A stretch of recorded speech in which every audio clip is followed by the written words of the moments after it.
আসসালামু আলাইকুম। আমি আজকে হইলো লাউ দিয়া চিংড়ি মাছ রান্না করছি। ভাবলাম শীত যাইতেছে গা, লাউ চিংড়ি খাওয়া হইলো না, এই জন্য রান্না করে লাইছি। কেমনে রানলাম চলেন দেখাই।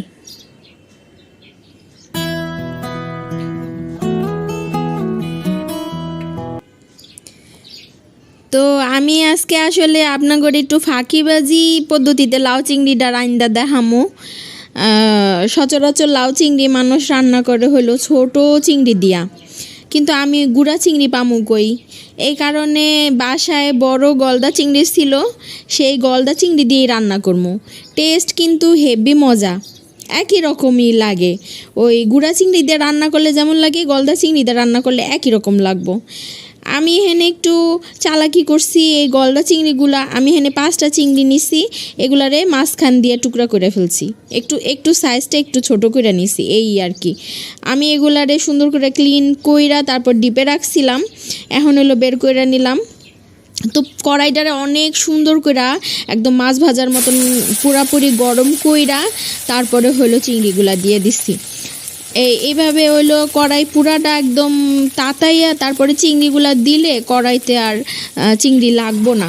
কড়াইটা মধ্যে লাইগা লাইগা যায়, যে পোড়া পোড়া লাইগা যায়, ওগুলো আর রইব নাই। দেখছেন একদমই লাগে নাই। তো একদম হাই ফ্লেমে দিয়া তারপরে আমি হলো চিংড়িগুলা ভাইজা লমু। বেশিক্ষণ লাগবো না। আমি এখানে একটুও কাটি নাই, মানে একটুও এডিট করি নাই। যতটুক সময় আমি এটারে ভাজছি ততটুক সময় আপনারা দেখতে পাবেন। আমি এটার মধ্যে কোনো হলুদ টলুদ কিচ্ছু দিব না, শুধু একটু হালকা লবণ দিয়া ভাইজা লমু। হালকা অল্প সময় ধরে ভাজমু, কারণ চিংড়ি হইলো বেশি সময় চুলায় থাকলে রাবারের মতন হয়ে যায়, শক্ত হয়ে যায়। এই জন্য আমি বেশিক্ষণ রাখবো না। এটারে আমি অল্প একটু সময় ভাইজা উঠাইলামু। আর এটা তো লাউর মধ্যে দিয়া রান্দা ওই বই আর একবার, এই কারণে আর বেশিক্ষণ ভাজবো না। এটা প্রায় ভাজা হয়ে গেছে, আমি এখন এটারে উঠাইলামু। আর এই যে তেলগুলা দেখতেছেন, এই তেলের ভিতরে তো চিংড়ি মাছের ফ্লেভার আইসাই পড়লো।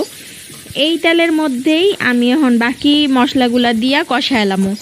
আমি যে পেঁয়াজ, আমি হলো এখানে পেঁয়াজ চপ করে নিছি, হলো আধা কাপের মতন হইব। এই পেঁয়াজটারে লাল কইরা তো আর ভাজা যাব না, কারণ এই পেঁয়াজ বেশি একদম একদম পুতি পুতি কইরা কাটা, পিতি পিতি কইরা কাটা। এটারে বেশিক্ষণ ভাজা যাব, মানে লাল করন যাব না। এটার মধ্যে আমি মশলা দিয়ে দিলাম এনে ভরা ভরা 1 চা চামচ জিরা বাটা, আর ছোট 1 চা চামচ হলুদ বাটা দিছি, আর কিছু কাঁচামরিচ দিছি। লাউটা মূলত রান্না করবো হলো কাঁচামরিচ দিয়ে, আমি শুকনো মরিচ দিব না। তো এখানে এতগুলা কাঁচামরিচ দেখা ডরায়েন না, কারণ সবগুলা মরিচ আমি ফাইরা দিই নাই। 2-3টা মরিচ ফাইরা দিছি, আর বাকিগুলো আস্তা। আর জিরা বাটা আর হলুদ বাটা দিছি, আপনারা গুঁড়া মশলাও দিতে পারেন, কোনো সমস্যা নাই। আর ইসের লাউর তরকারিতে হইলো বেশি অন্য কোনো আর মশলার দরকার নাই। আর চিংড়ি মাছ তো এমনিই খাইতে মজা। তো আমি ঢাইকা দিয়া মশলাগুলার একটু কষাই লইলাম। মশলা তো আমার কষানি হয়ে গেছে পুরাপুরি। এখন হইলো এটার মধ্যে লাউ দিয়ে দেবো।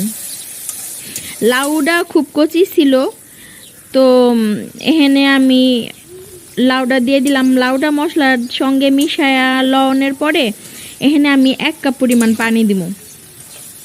পানি এমনিতেও দেওয়া লাগে না, কিন্তু আমি একটু ডরাইছি যদি আবার আমার মশলাটি পুড়া যায়। পানি উড়নের চিন্তা কইরা পানি দিব না। লাউতে তো এমনি পানি উঠে, কিন্তু পরে যদি পানি উঠতে দেরি হয় মশলাটি পুড়া যায়। এই কারণে আমি হইলো করছি, 1 কাপ পানি দিছি। আর চুলার জাল এখন হইলো মিডিয়াম আছে। 1 কাপ পানি দিয়া যখন ডাইকা দিমু, তখন হইলো লো টু মিডিয়াম দিয়া, সরি আপনারা জানেন আমার ঠান্ডা লাগছে, ঠান্ডা নিয়ে এই ভয়েস দিতেছি।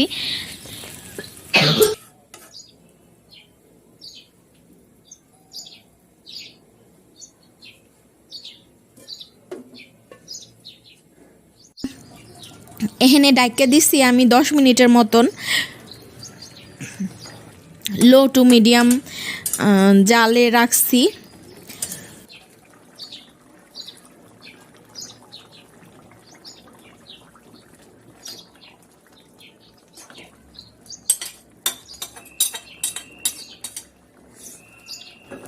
এখানে লাউটা আমার আদা সিদ্ধ হয়েছে, পরে আমি হলো ভাজা চিংড়িগুলো দিয়ে দিতেছি।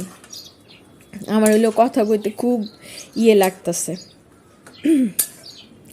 যাই হোক, এখন লো টু মিডিয়াম জালেই থাকবো, জাল বাড়ানোরও দরকার নেই, কমানোরও দরকার নেই। আর 10 মিনিট রাখছি আমি চিংড়ি মাছটা দিয়া।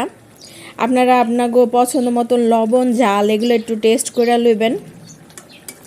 তো আমার এই পর্যায়ে এসে আমি একটু টেস্ট করে দেখছি, আমার কাছে মনে হয়েছে একটু লবণ লাগবে, এই কারণে আমি একটু লবণ দিয়ে লইলাম। বেশি লবণ দেওয়ানোর কাম নাই, তাইলে হইলো লবণ কাটা হয়ে যাবো। এই তো ধনিয়া পাতা দেওয়ার সঙ্গে সঙ্গে আমি চুলাটা বন্ধ করে দিব, কারণ আপনারা একটু খেয়াল করলে দেখবেন ধনিয়া পাতা দিয়ে ডাল বা তরকারি যে কোনো জিনিস জাল করলে তখনই কালার সুন্দর থাকে, পরে যখন ঠান্ডা হয়ে যায় তখন আর কালার সবুজ থাকে না। এই কারণে আমি হইলো ধনিয়া পাতাটা দিয়া লাড়া দিয়ে দিচ্ছি, চুলা বন্ধ করে লগে লগে চুলা বন্ধ করে দিয়া তারপর লাড়া দিচ্ছি। তরকারির যে গরম আছে এই গরমেই ধনিয়া পাতাটা নরম হয়ে যাব। এদিন একটা পাতিলায় লয়ে লইছি। শীতের সময় লাউ তো এমনি খাইতে খুব মজা, আর এইভাবে একটু রান্না করে খায়া দেখেন, অবশ্যই ভালো লাগবো। সবাই ভালো থাকবেন, আমার সাথে থাকবেন। সবাইকে আসসালামু আলাইকুম।